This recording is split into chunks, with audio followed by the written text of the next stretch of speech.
Hi guys, good morning, good afternoon. क्या हाल है सबके? आई होप सब बढ़िया होंगे। चलिए सो स्टार्ट कर रहे हैं अब आज का लेक्चर। लास्ट क्लास में इफ यू रिमेंबर हम लोगों ने प्राइस इलास्टिसिटी, उसके फॉर्मूले, उसके टाइप्स पूरे तरीके से हमने क्या कर दिए थे, खत्म कर दिए थे।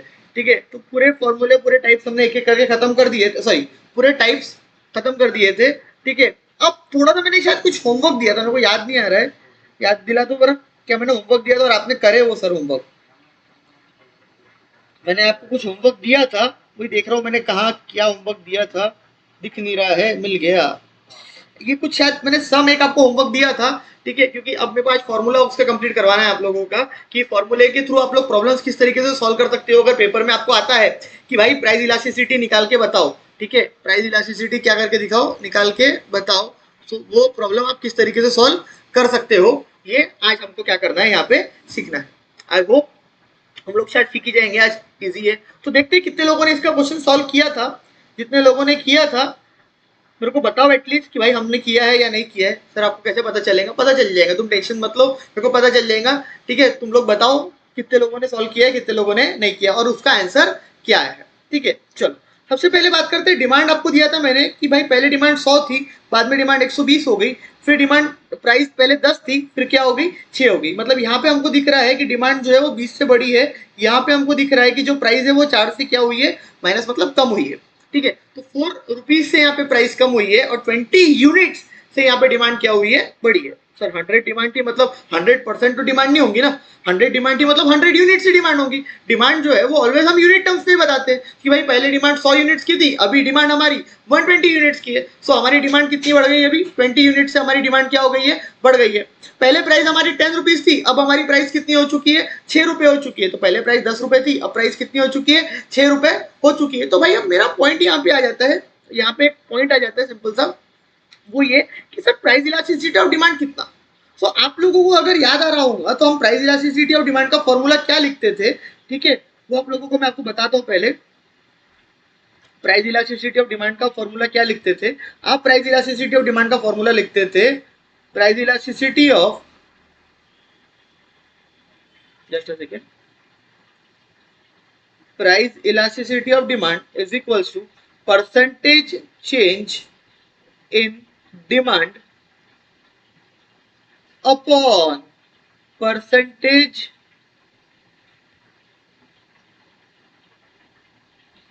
Change in price. मतलब हम बोलते थे कि भाई कितना परसेंटेज डिमांड में चेंज हो रहा है, इसको डिवाइड कर देंगे हम किससे, परसेंटेज जो कि चेंज हो रहा है काय में, प्राइस में। ठीक है, मतलब हमको दोनों केसेस में अगर आप ध्यान से देख रहे होंगे तो percentage change in demand divided by percentage change in price करना है। अब कुछ लोगों ने, मेरे को ये एक्सपेक्टेशन है इसलिए मैं पहले आपकी गलतियां बता देता हूं ताकि आपको ये चीज कभी आप जिंदगी में ना भूलो। कुछ लोगों ने यहाँ पे ऐसा किए होंगे कि सर डिमांड में कितना चेंज आ रहा है, तो सर डिमांड में 20 चेंज आ रहा है। तो कुछ लोगों ने उठा के यहाँ पे क्या लिख दिए होंगे, डिमांड में 20 चेंज आ रहा है डिवाइडेड बाय प्राइस में कितना चेंज आ रहा है, -4। तो सर हमको तो ऐसे भी आपने बताया था माइनस को इग्नोर करना है, लेकिन ठीक है कितना आ रहा है, 4 आ रहा है। उसको माइनस को इग्नोर करना है तो हम उसको प्लस कर देते डायरेक्टली, इग्नोर करना है तो। कुछ लोगों ने डायरेक्टली यहाँ पे क्या करे होंगे, इस तरीके से चेंजेस करे होंगे, कुछ लोगों ने इस तरीके से इसको सॉल्व करे होंगे और उनका आंसर आ रहा होगा 20 डिवाइडेड बाय 4, तो दैट इज सिंपली 5। उनका आंसर आ रहा होगा प्राइस इलास्टिसिटी का। तो अगर आपने इस तरीके से किए हैं तो भाई आप बहुत बहुत लेवल वाला गलती किए हो। ठीक है, बहुत ज्यादा लेवल पे आपने क्या किए हो, गलती किए हो, क्योंकि जो फॉर्मूला है वो फॉर्मूला आपने फिर ध्यान से पढ़े नहीं। Formula is not saying change in demand. Formula is saying percentage change in demand. Formula is not saying change in demand. Formula is saying percentage change in demand. And percentage change in price, not change in price. This 20 is change in demand. This 4 is change in price, not percentage change.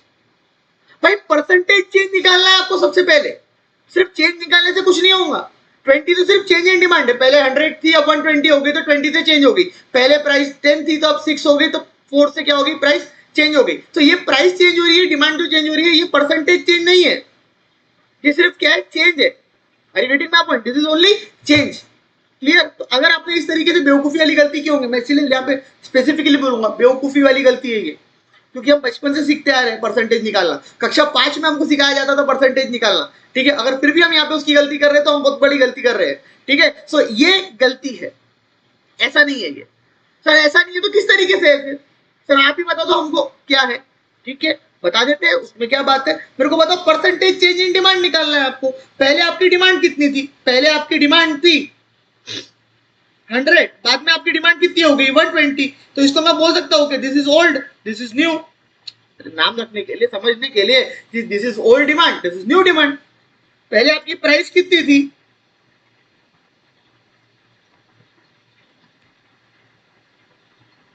इसको इस तरीके से समझ लो, नहीं तो formula बड़ा वाला याद करना पड़ेगा। प्राइस पहले कितनी थी? ओल्ड 10 रुपए थी। न्यू वाली प्राइस कितनी हो गई? 6 रुपए हो गई।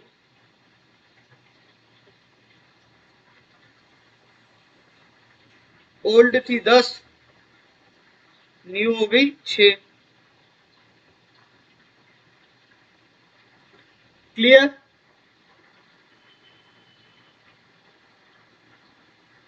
इसको क्या हो गया, एक सेकंड। तो अब इसका मतलब क्या हो गया? न्यू वाली हो गई 6,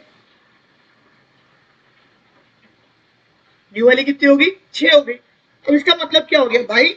अगर आपको डिमांड में देखना है कि प्राइस कितने, डिमांड कितने परसेंट से चेंज हुई है, तो आप बोलोगे कि सर पहले 100% डिमांड हुआ, 100 रुपीज 100 क्वांटिटी डिमांड होती थी, अब 120 हो गई है, तो ये चेंज हुआ है, जो ये हुआ है 20% से चेंज हुआ है। सर तुम बोलोगे 20 और 20% में क्या डिफरेंस है? अभी बहुत बड़ा फर्क है। 20 यूनिट्स है और वो 20% है, दोनों में जमीन आसमान का फर्क है। परसेंटेज अलग होता है, यूनिट्स अलग होता है। भले ही यहाँ पे 20 दिख रहा होगा आपको, लेकिन वो ऐसा है नहीं। 20 मतलब यूनिट और परसेंटेज सेम नहीं होता है। तो यहाँ पे आपको सबसे पहले क्या करना पड़ेगा? यहाँ पे सबसे पहले अगर आप ध्यान से देखोगे,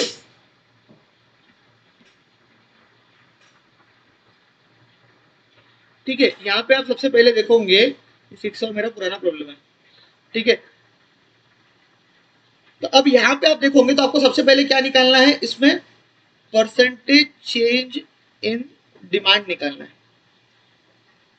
तो सब परसेंटेज चेंज इन डिमांड निकालने के लिए आपको करना क्या पड़ेगा? तो मैं वापस जाऊंगा आपके फॉर्मूले में, स्टार्टिंग में। परसेंटेज चेंज इन डिमांड निकालने के लिए आपको करना पड़ेगा change in quantity upon change in, sorry, change in quantity upon original quantity, change in quantity upon original quantity, ठीक है। और same applies to change in price upon original price. तो आप यहाँ पे किस तरीके से सॉल्व करोगे, अच्छे से देख लो। परसेंटेज चेंज इन डिमांड निकालने का जो तरीका होता है भाई, वो बहुत सिंपल है। वैसे तो अगर किसी को परसेंटेज डायरेक्टली निकालना आता होगा तो उसके लिए तो बहुत सिंपल है, लेकिन किसी को नहीं आता होगा तो उनके लिए बता दूं, ये निकाला जाएगा change in demand divided by original demand. अब तुम इसको ओरिजिनल डिमांड भी बोल सकते हैं, ओल्ड डिमांड भी बोल सकते हैं। ओल्ड और ओरिजिनल का मतलब एक ही हो गया, जो पहले थी। पहले डिमांड 100 थी, अभी डिमांड 120 हो गई, तो ओल्ड भी बोल सकते हैं उसको, पहले वाली को, या पहली वाली को न्यू भी पहली वाली को ओल्ड भी बोल सकते हैं, या ओरिजिनल भी बोल सकते हैं। कोई उसमें दिक्कत की बात नहीं है। सो आपकी ओरिजिनल डिमांड थी, सॉरी, पहले आपका चेंज इन डिमांड है 20। कैसे निकाला 20 मैंने? तो 120 minus 100, 20 upon 100। So therefore percentage change in demand is equals to 20%, is equals to 20%। Paper में ऐसे सम आते हैं 20%। और कुछ लोगों का कुछ क्वेरीज थी, जो लोग लेक्चर देखते हैं रेगुलरली, तो उनका ये क्वेरी थी कि सर कोर्स किस तरीके से खत्म होगा, चाहे इको का या स्टैट्स का। मैं बोल दिया ना, तुम्हारा भाई सितंबर के पहले पूरा कोर्स कंप्लीट कर देगा, पूरा, ठीक है। सितंबर के पहले पहले तुम्हारा पूरा का पूरा कोर्स दोनों सब्जेक्ट्स का कंप्लीट हो जाएगा। So don't take tension about that. आप लोगों को लग रहा है कि सर स्टैट्स में हम पीछे है, इको में बराबर चल रहा है, स्टैट्स में भी कोई पीछे नहीं है, मैं आपको बता चुका हूँ, ठीक है। 40 नंबर में से 12 नंबर तो पहले चैप्टर की है, तो उतना टेंशन मत लो, ठीक है। सारे चैप्टर्स लाइन से हो जाएंगे, टेंशन बिल्कुल लेने की जरूरत नहीं है। सिर्फ कॉन्सेंट्रेट ऑन योर स्टडीज। तो बार बार कुछ लोग मेरे को पूछते रहते हैं, कुछ कमेंट्स आते रहते, पूछते हैं कब कहूँगा कब होगा, तो हो जाए, हो जाए। तो घर की बात है, टेंशन नहीं है, नेक्स्ट मंथ तक पूरा कंप्लीट हो जाएगा। उसके बाद आपके पास एम्पल समय रहेगा रिवीजन का भी, ठीक है। तो भी आपको रिवीजन भी आपकी अच्छे से हो जाएंगी, सब कुछ हो जाएगा। सो बिल्कुल टेंशन मत लो, पूरी चीजें होंगी, पूरी क्लास कंप्लीट होंगी और अच्छे से होंगी। बिल्कुल टेंशन मत लो, बस पढ़ते चलो, पढ़ते चलो, पुराना वाला भी पढ़ते चलो, पुराना वाला भूलते मत चलो, बस एक ही रिक्वेस्ट रहती है। तो रिवीजन वीडियोस भी आपके मैं डालते रहता हूँ साथ साथ में, आपको आपके अपने चैनल पे आप देखते हो, हर चैप्टर के बाद डालता हूँ मैं, तो वो भी आप बार बार रिवाइज करते रहा करो। क्लियर? क्लियर? चलो नेक्स्ट आ जाता है परसेंटेज चेंज इन प्राइस।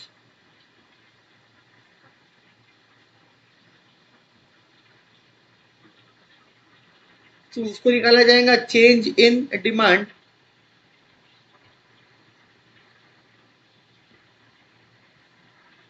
बहुत सिंपल है, सिर्फ परसेंटेज निकालना है भाई। परसेंटेज निकालने का तरीका ये होता है, क्या चेंज आया है डिवाइडेड बाय ओल्ड क्या था, sorry, change in demand, change in price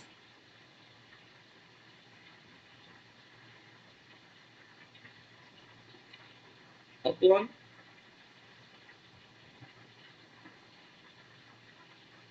original price, upon original price. So change in price कितनी है आपकी, आपकी प्राइस चेंज हो रही है 4 रुपया से 4 रुपीज, ठीक है। तो 4 रुपए से आपकी प्राइस चेंज हो रही है डिवाइडेड बाय ओरिजिनल प्राइस आपकी कितनी थी 10। तो देयरफॉर मैं बोल दूं ऐसा, देयरफॉर 40%, ठीक है 40%, कितना 40%। तो पहले थी वो चेंज परसेंटेज, पहले थी आपकी परसेंटेज चेंज हुआ है डिमांड में 20% से, और प्राइस में चेंज आया है 40% है। तो इस तरीके से आपको ये क्वेश्चन सॉल्व करना है, ठीक है। इस तरीके से आपके आंसर्स आएंगे। बहुत आसान तरीका मैंने आपको बता दिया, सिंपल सी परसेंटेज चेंज इन डिमांड निकालो। परसेंटेज चेंज इन डिमांड का मतलब होता है change in demand upon original demand, ठीक है। परसेंटेज चेंज इन प्राइस का मतलब होता है change in price upon original price, that's it. कि जो पहले थी, ओरिजिनल मतलब जो पहले थी, ठीक है, क्लियर। तो यहाँ पे हम लिखेंगे 20% अपॉन 40%। तो अगर आपको इसको इस तरीके से लिखना है, इस तरीके से लिख सकते हैं। इसको आपको इस तरीके से लिखना है 0.2 अपॉन 0.4। आप 20% को 0.2 बोल सकते, कितनी बार तो बता दिया। 40% को 0.4 बोल सकते, कितनी बार बता दिया। अरे कितनी बार तो बताया। देखो 20% का मतलब क्या होता है, 20% मतलब होता है 20 अपॉन 100। कैलकुलेटर पे करके देख लो, 0.2 ही आता है। सो परसेंटेज आप 20% बोलो या 0.2 बोलो, one and the same thing. अगर कोई बोल रहा है आपको 100 रुपए का परसेंटेज निकाल के देखो 20%, तो आप 100 इंटू 20% करो, यू विल गेट 20। आप 100 इंटू 0.2 करो, यू विल ऑल्सो गेट 20। मतलब एक ही बात है यार, उसमें भी क्या समझाऊं। फिर भी बार बार समझाना पड़ता है क्योंकि कॉमर्स वाले बच्चे मैथ्स को लेके थोड़ा सा भावुक हो जाते हैं, मेरे को पता है ये बात। तो 0.20 बोलो या 0.2 बोलो, एक ही बात है। क्लियर, पक्का, ओके। चलिए आगे बढ़ते हैं। तो भाई आंसर कितना आया सर, सर आंसर आ रहा है sir, price elasticity of demand is equal to, calculator पे करके देख लो सर, ठीक है। मेरे को मालूम है सर 1/2.5 आंसर आ रहा होगा सर, अब चेक कर लो सही है कि गलत है। तो 0.5 is less than 1, sir 0.5 is less than 1, क्या ये 0.5 आंसर है विच इज लेस देन 1। तो मतलब ये कौन सी वाली इलास्टिसिटी हो गई, ये हो गई, बोलो, less less price elastic. Less PED लिख तो समझ जाएगा, या रिलेटिवली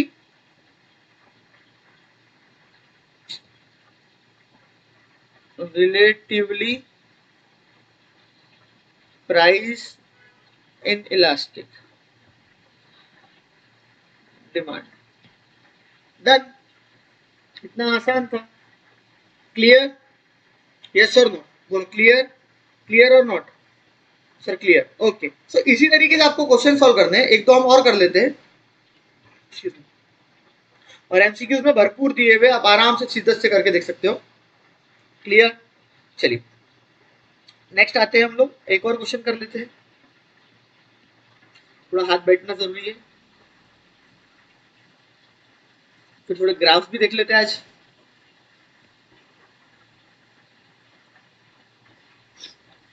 चलिए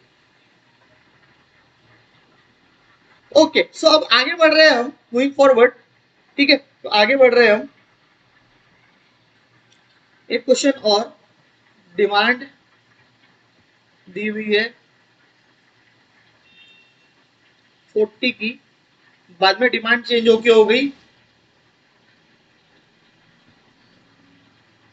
60, प्राइस दी हुई है, अच्छा उल्टा भी कर सकते हैं तो बच्चे को पूछेंगे, 30 हो गई, प्राइस दी हुई है, पहले थी 10, अब हो गई है 10 को छोड़ो 12, अब हो गई है 15। तो प्राइस बढ़ी, डिमांड कम हुई, प्राइस बढ़ी, डिमांड कम हुई। आपको निकाल के बताना है price elasticity of demand.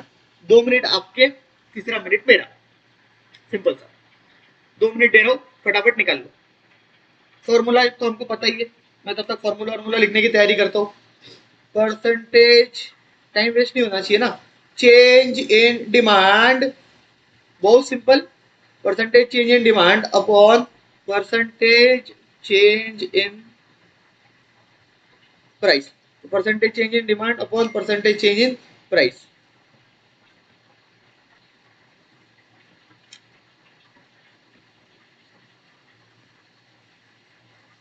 Clear? Percentage change in demand upon percentage change in price, इस तरीके से हमारा ये हो गया। So percentage change in demand upon percentage change in price. ठीक है, सबसे पहले हमको क्या निकालना है, आप लोगों को पता है, परसेंटेज चेंज इन डिमांड निकालना है, फिर आपको परसेंटेज चेंज इन प्राइस निकालना है। अभी तक आप लोगों का निकल जाना चाहिए था। ठीक है, 1.5 मिनट ऑलरेडी हो चुका है, मैं धीरे धीरे निकालता हूँ। चलो, अब मैं डायरेक्टली यही फॉर्मूले में सॉल्व कर दूं। परसेंटेज चेंज इन डिमांड निकालना है, कितने से डिमांड चेंज हुई है, 10 यूनिट से, प्राइस 3 से चेंज हुई है। ठीक है, तो मैं ऐसा बोल दूं क्या, 10 अपॉन, ऐसा लिखना, ऐसा लिखो directly, 40 minus 30 upon 40 divided by old ना, तो original quantity is 40, now it is change to 30, so original is 40 ना, तो ऐसा भी लिख सकते हैं, कोई दिक्कत नहीं। साइंस इग्नोर करना है, माइनस प्लस साइन इग्नोर करना है। सो 15 माइनस 12, 12 माइनस 15 ले लो,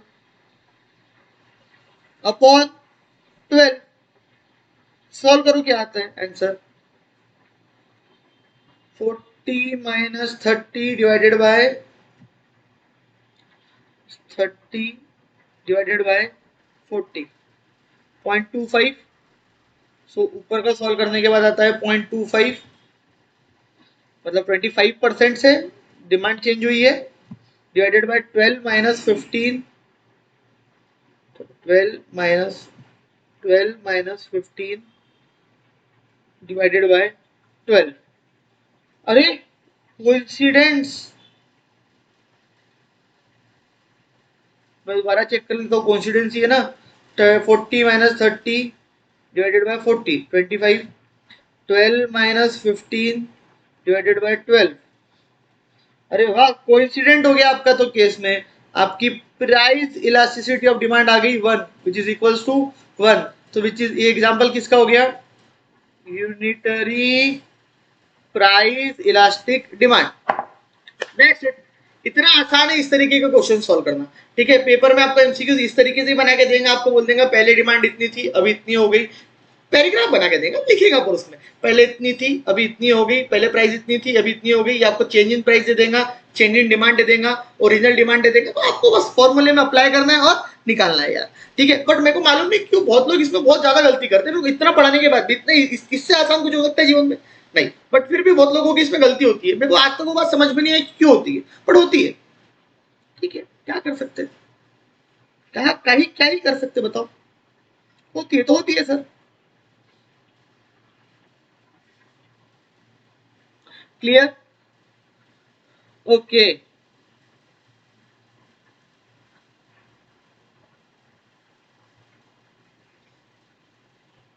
डन। चल सर, ये अब हमने ना अपने आप से बहुत पढ़ लिए, अब हमारा फर्ज बनता है थोड़ी बुक को भी इज्जत दे दे, ऐसा लगता है आप लोगों को? चलिए, सबसे पहले हमने बात कर रहे थे फैक्टर्स वगैरह की, हम पढ़ चुके हैं, प्राइस इलास्टिसिटी क्या होती है, इनकम इलास्टिसिटी क्या होती है, क्रॉस सब्स्टिट्यूशन इफेक्ट, मतलब क्रॉस इलास्टिसिटी में सब्स्टिट्यूशन आता है, ये हम पढ़ चुके हैं। प्राइस इलास्टिसिटी का हम फॉर्मूला पढ़ चुके हैं। अच्छा, किसी लोगों को अगर कुछ प्रॉब्लम होंगी यहाँ पे, सो भाई उन लोगों ने इसका एक शॉर्टकट बना के दिया है, ये एक फॉर्मूला बना के दिया है, डेल्टा क्यू मतलब चेंज इन क्वांटिटी। ठीक है, डेल्टा मतलब होता है चेंज, तो डेल्टा क्यू मतलब चेंज इन क्वांटिटी।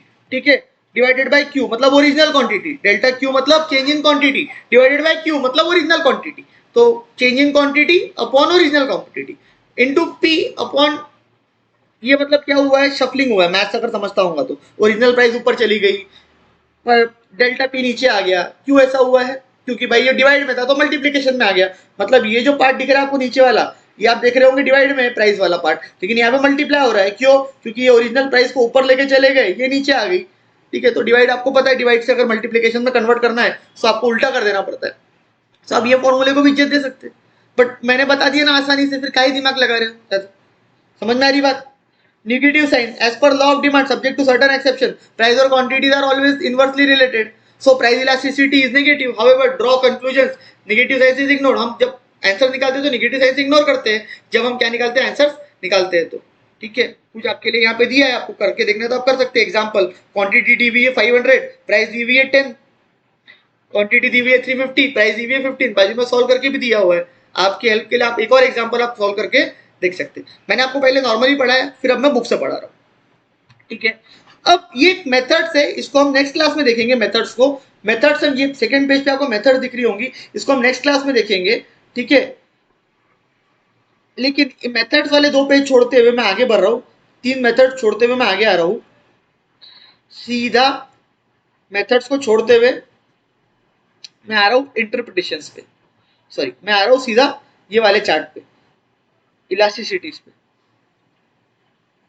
ये दिख रही है, perfectly inelastic, perfectly elastic, unitary elastic वगैरह वगैरह, ठीक है। सो ये जो हमारे है, ये हमारे वो पांचों जो हमने पढ़े थे, if you remember that 5 things, ठीक है, वो पांचों जो हमने पढ़े थे उनके बारे में आपको यहाँ पे प्रिंट करके दिया हुआ है, जो मैंने आपको वहां पे पढ़ाया, ठीक है, कि कब 0 रहता है, कब लेस देन 1 रहता है, कब इक्वल्स टू 1 रहता है, अच्छा वो रहता है तो फिर उसका कर्व का नाम क्या रहता है, ठीक है। तो ये बॉक्स नीचे दिया हुआ है, एक एक बॉक्स हम पढ़ते चलते हैं क्योंकि हमने ऑलरेडी पढ़ लिए हैं, और ऊपर फिर एक एक का हम ग्राफ भी बना बना के देखते चलते हैं। अगर यहाँ से बन गया तो ठीक, नहीं तो हम अपना बना के देखेंगे। क्लियर? तो एक एक एक करते हुए हम चलते हैं। सबसे पहले दिया हुआ है EP is equal to 0। EP is equal to 0 मतलब price elasticity is equal to 0। तो प्राइस इलास्टिसिटी जो है वो 0 कब होती है? प्राइस इलास्टिसिटी जो है वो 0 कब होती है? प्राइस इलास्टिसिटी जो है वो 0 तब होती है जब परसेंटेज चेंज इन डिमांड 0 होगा divided by percentage change in price, कोई तो भी नंबर होगा। अरे न्यूमरेटर 0 होगा, डिनोमिनेटर में कुछ तो भी नंबर होगा। हमने इतना चिक चिक के गला फाड़ फाड़ के तो पढ़ा है वो परसेंटेज चेंज। उनको विश्वास नहीं हो रही मेरी बात पे? ये देख लो कब 0 होता है, बताओ 0 कब होता है? जब ऊपर कोई तो भी नंबर 0 है, मतलब ऊपर परसेंटेज चेंज इन डिमांड हुआ ही नहीं है, मतलब there is no change in demand, but price में क्या आया है? चेंज आया है, but there is a change in price. तो डिमांड में चेंज नहीं आया है, बट प्राइस में क्या आया है? चेंज आया है। तो ऐसे केसेस में प्राइस इलास्टिसिटी ऑफ डिमांड क्या होती है? 0 होती है। ऐसे केसेस में प्राइस इलास्टिसिटी ऑफ डिमांड क्या होती है मेरे बच्चा? 0 होती है। क्लियर?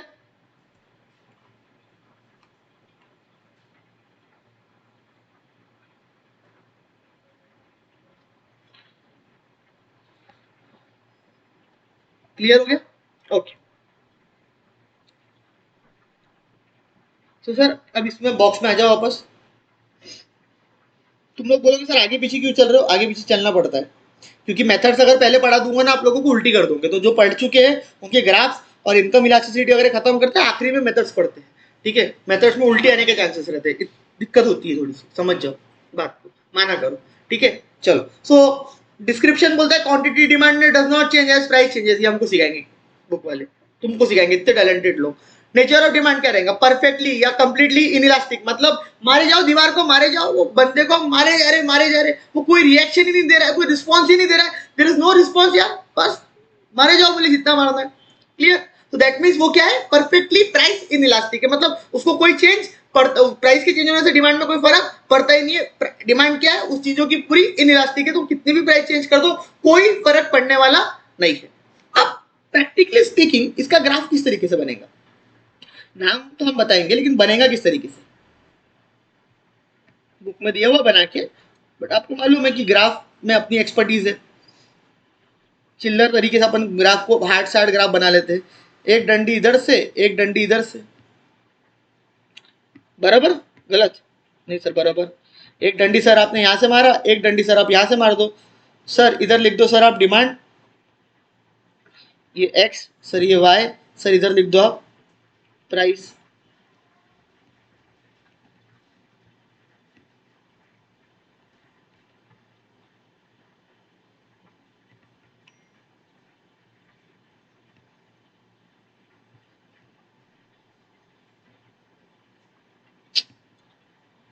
Price clear? एक बना दो सर आप अपना, बोलो क्या बोलते हैं हम उसको, गावरानी कर्व। थोड़ा सा सीधा बनाओ सर तो अच्छा रहेगा, ठीक है। अरे अरे गावरानी कर्व आजकल बड़ा दिक्कत दे रहा है। ठीक है, ये बन गया अपना गावरानी कर्व। सर क्या निकालना है sir? Sir EP is equal to 0, मतलब प्राइस इलास्टिसिटी ऑफ डिमांड। हम ईपी लिखे या पीईडी लिखे, एक ही बात है यार, ई 0। ठीक है, price elasticity of demand is 0। Sir ऐसा कब होता है? सर जब प्राइस में कोई भी चेंज नहीं आता है, there is no change in price, only there is a change in demand. मतलब सर ये जो ग्राफ आपने बनाए हो, इसके अंदर सिर्फ और सिर्फ डिमांड में चेंज आएगा, इसके अंदर सिर्फ और सिर्फ डिमांड में चेंज आएगा, प्राइस में कोई भी चेंज नहीं आएगा। There is no change in the price, price में इतना सा भी चेंज नहीं आएगा, सिर्फ और सिर्फ जो चेंज आएगा वो चेंज काय में आएगा? डिमांड में आएगा, दैट्स इट। प्राइस में कोई भी चेंज आने वाला नहीं है। तो सर इसका मतलब क्या हो गया? सर इसका मतलब हो गया कि जो हमारी प्राइस है वो तो यही पॉइंट पे रहेंगी, उसमें कोई भी चेंज नहीं आने वाला, यही पॉइंट पे है हमारी प्राइस, तो यही पॉइंट पे रहेंगी, ना बढ़ेंगी ना कम होंगी। There is no change in the price, ना बढ़ रही है ना कम हो रही है, the price is constant. But demand जो है, इफ यू सी दिस, जो डिमांड है वो पहले यहां थी, मैं गलत बोल रहा हूँ शायद, my mistake, I am sorry, मैं बहक गया, कहे में इमोशंस में बहक गया वापस से। There is change in price but there is no change in demand. मतलब प्राइस जो है ये रिलेशनशिप है, ऊपर वाला 0, नीचे वाला 10 या 20%। ठीक है, मतलब प्राइस में चेंज आ रहा है, डिमांड में चेंज नहीं आ रहा है। तो प्राइस हमारी जो है वो बढ़ रही है या प्राइस कम हो रही है, आई डोंट नो, दोनों हो सकता है। चेंज का मतलब बढ़ भी सकती है, कम भी हो सकती है, तो बढ़ रही है या कम हो रही है। बट डिमांड जो है ना वो बिल्कुल कांस्टेंट है, यहीं पे रहेंगी। तो मतलब ऐसा हो सकता है कि जो हमारी प्राइस है वो बढ़ के यहाँ पे आ गई, बट जो डिमांड है वो तो कांस्टेंट ही है। ये भी हो सकता है कि मेरी प्राइस यहाँ से बढ़ के यहाँ पे आ गई, ऊपर हो गई, कम भी हो गई या और बढ़ गई, बट मेरी जो डिमांड है वो तो एकदम ही कांस्टेंट है या नहीं? बोलो। बिल्कुल सर, मतलब यहाँ पे अगर आप ध्यान से देख रहे होंगे तो यहाँ पे क्या हो रहा है, मेरी जो प्राइस है, मेरी जो डिमांड है, सॉरी मेरी जो प्राइस है वो क्या हो रही है, या तो बढ़ रही है, या तो बढ़ रही है या तो कम हो रही है, या तो बढ़ रही है, ठीक है, या तो कम हो रही है। लेकिन अब जब मैं इसको मैच कर देता हूँ तो मेरा जो डिमांड है वो तो बिल्कुल कांस्टेंट ही है।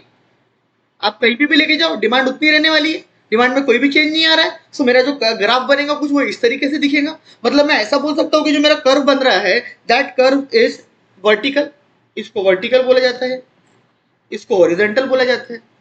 बराबर की गलत? मेरे को नहीं आता है, आपको पता होना चाहिए। इसको वर्टिकल बोला जाता है, इसको हॉरिजॉन्टल बोला जाता है। तो आप देख रहे हो आपका ग्राफ किस तरीके से, आपका ग्राफ जो है वो स्ट्रेट लाइन है, वर्टिकल है, ऊपर से लेके नीचे तक, दैट मीन्स वो ग्राफ जो है वो क्या है, वर्टिकल है। ठीक है, तो हम इसको ऐसा बोल सकते हैं क्या, इस ग्राफ को, कि वर्टिकल है, वर्टिकल स्ट्रेट लाइन कर्व बोल सकते हैं क्या? हाँ sir, vertical straight line curve है। अच्छा सर, ये वर्टिकल स्ट्रेट लाइन कर्व किसको पैरेलल है? मतलब पैरेलल है, किसको पैरेलल है? अरे किसको पैरेलल है बोलो सर, हमको दिख रहा है सर, दैट इज, सर दिख रहा है सर, ये parallel to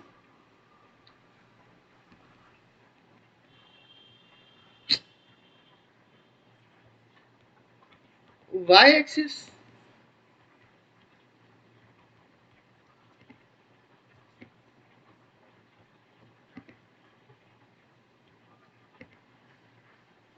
parallel to y axis, तो vertical straight line curve that is parallel to y axis, ये नाम रखा है। तो in case of price elasticity of demand when 0, the curve is vertical straight line curve parallel to y axis. Sir paper में आया तो हमको याद कैसे आएगा? हमको याद रखना पड़ेगा क्या? बना के देखना, ये बना इधर से एक डंडी, इधर से एक डंडी, इधर का नहीं कर्व, अब तू बना के देख ले। मैं इसको मतलब फ्री हैंड बनाता हूँ, ये ऐसा एक ऐसा, ये ऐसा, तो यहाँ पे सिर्फ प्राइस चेंज हो रही है, डिमांड चेंज ही नहीं हो रही।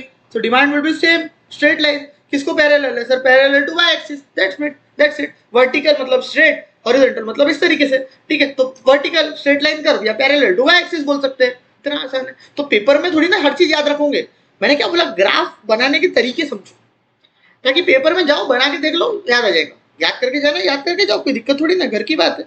ये हो गया पैरेलल टू y एक्सिस। ये देखो, ये देखो डेल्टा क्यूब, डेल्टा मतलब होता है चेंज। ट्रायंगल बना देते बच्चा घबरा जाता है, उसको फिर मैंने बोल दिया डेल्टा, बच्चा और घबरा गया। अबे डेल्टा ट्रायंगल मतलब होता है चेंज, कितनी क्वांटिटी चेंज हुई है, तो क्वांटिटी कुछ भी चेंज नहीं हुई है, 0 है। सिर्फ और सिर्फ क्या चेंज हो रहा है, प्राइस चेंज हो रही है। पहले प्राइस यहाँ होंगी, फिर यहाँ हो गई होंगी, या तो यहाँ हो गई होंगी, या तो यहाँ हो गई होंगी, तो यहाँ तो यहाँ होगी, बट जो डिमांड है वो क्या है, बिल्कुल स्ट्रेट लाइन है। क्लियर? Okay, clear. दूसरा कर्व क्या आता है, greater than 0 but less than 1, that is 0 to 1। Sir ये कब था, सर आपको तो आपने ये पढ़ाया नहीं सर, 0 to 1 वाला। ऐसा क्या, ऐसा क्या, स्मॉलर लेस देन 1 किसने पढ़ाया था, अभी EP is equal to less than 1, so but obvious बात है ना, 0 से ज्यादा ही होगा, 1 से कम। समझ रही बात, तो लेस देन 1 को ही बोला जाता है 0 से 1 के बीच में, या उसको आप लेस देन 1 भी बोल सकते हैं। तो ऐसा कब होता था लेस देन 1, बताओ बरा जरा मेरे को, याद कराओ बरा कि लेस देन 1 कब रहता था। मेरे पास तो पूरा लिखा हुआ है भाई, ये देखो, परसेंटेज चेंज इन डिमांड, ऊपर वाला कम रहता था, परसेंटेज इन डिमांड में कम आता था, बट नीचे जो है आपका क्या, प्राइस, उसमें चेंज ज्यादा होता था। तो परसेंटेज चेंज इन डिमांड कम है, परसेंटेज चेंज इन डिमांड ज्यादा, demand percentage change in demand तुम्हारी कितनी 10 है, डिवाइडेड बाय 20 अगर तुम करोगे, तो परसेंटेज चेंज इन तुम्हारा क्या, डिमांड जो है वो कम से चेंज हो रहा है, डिमांड प्राइस में ज्यादा चेंज आ रहा है। सर ऐसा कब होता है, सर ऐसा तब होता है जब नेसेसिटी गुड्स रहते हैं, हम ऑलरेडी पढ़ चुके हैं, क्या बार बार उसको डिस्कस करूं। सर इसका ग्राफ क्या होगा सर, सर देखो बना के, मेरे को भी नहीं समझता ग्राफ व्राफ, आपको ज्यादा आता है, ठीक है देखते हैं एक बार।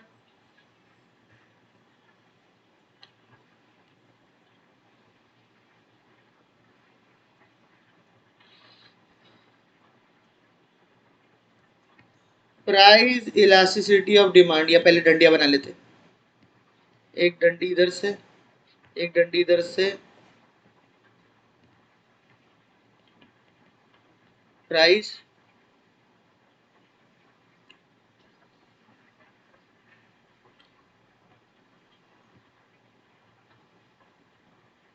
डिमांड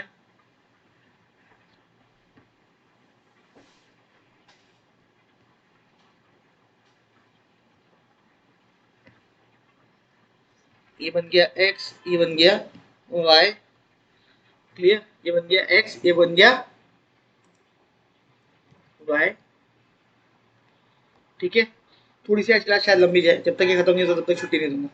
ठीक है, तो ये बन गया डिमांड, ये बन गया, ये बन गया x, ये बन गया y। क्लियर, ये खत्म करेंगे फिर छुट्टी उट्टी।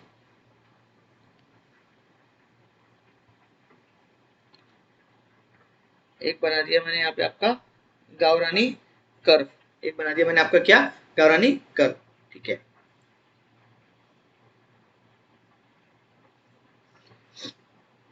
अब मेरा यहाँ पे क्या है, price elasticity of demand is less than 1। तो भाई प्राइस इलास्टिसिटी ऑफ डिमांड जो है वो क्या है, लेस देन 1 है। तो लेस देन 1 मतलब क्या होता है कि ऊपर वाला चेंज हुआ है बट कम से हुआ है, सपोज 10% हुआ है, बट नीचे वाला जो है वो कितने परसेंट से हुआ है, 20% हुआ है। मतलब जो प्राइस है वो 20 से हुई है चेंज, डिमांड जो 10% से हुई है। सो उसी चीज को यहाँ पे अप्लाई करना है। अब आपको यहाँ पे बट ऑब्वियसली बात है, या तो प्राइस कम होंगी तो डिमांड बढ़ेगी, या तो प्राइस बढ़ेंगी तो डिमांड कम होगी, दोनों सिचुएशन एग्जिस्ट करती है यहाँ पे। ऐसा तो मैंने कुछ नहीं बोला, तो प्राइस अगर कम हो रही है तो डिमांड बढ़ रही है, या प्राइस अगर बढ़ रही है तो डिमांड कम हो रही है, तो दोनों सिचुएशन एग्जिस्ट करती है यहाँ पे। ठीक है, दोनों की दोनों सिचुएशन, तो हम देख लेते प्राइस को बढ़ा के। ठीक है, प्राइस मेरी बढ़ गई या मेरी प्राइस कम हो गई, कम कर लेते हैं। तो मेरी प्राइस जो कम हो रही है वो ज्यादा से कम होगी, सपोज मेरी प्राइस यहाँ पे आ गई, अब मेरी डिमांड जो है वो इधर तक लेके जाऊं या उसको पहले ही रोक दूं, इस तरीके से कर्व बनेगा। यानी यहाँ पे आप ध्यान से देख रहे होंगे, सो मेरी जो प्राइस है वो कम हो रही है 20% से, बट जो डिमांड है वो बढ़ रही है 10% से। कुछ इस तरीके से ग्राफ बनेगा वापस से, ये देखो, ये देखो, प्राइस जो है मैंने कम करी ज्यादा से, डिमांड जो है मैंने वो कम से बढ़ाई, तो 20% से कुछ मेरी प्राइस जो है वो क्या हुई, कम हुई, बट डिमांड जो है मेरी वो कितने परसेंट से बढ़ गई, 10% से बढ़ी। कुछ इस तरीके से कर्व बनेगा। एक गोला मैं यहाँ पे मार देता हूँ, ये दो एक पॉइंट मिल गए, इसको ज्वाइन कर देता हूँ।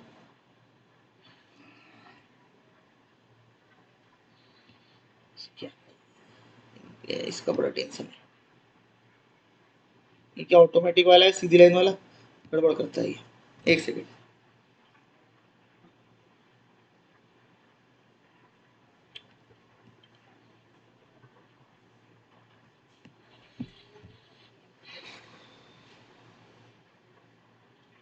ठीक है, समझ जाएगा। तो कुछ इस तरीके से ग्राफ बन रहा है मेरा, ये एक पॉइंट, ये एक पॉइंट,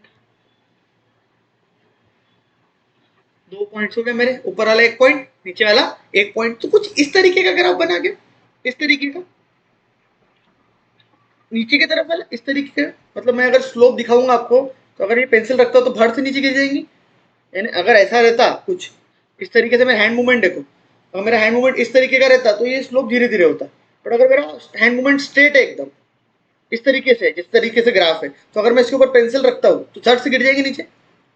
सर इसी को बोला जाता है, अगर आप ध्यान से देखेंगे तो इसी को बोला जाता है स्टीपर। स्टीपर मतलब स्टीप ज्यादा है इसके अंदर, इस तरीके से डिमांड कर्व इज स्टीपर, मतलब यहाँ पे स्टीप क्या है, ज्यादा है।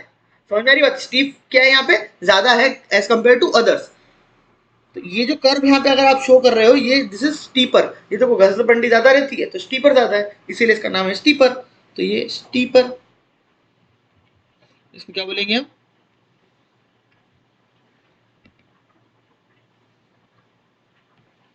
स्टीपर।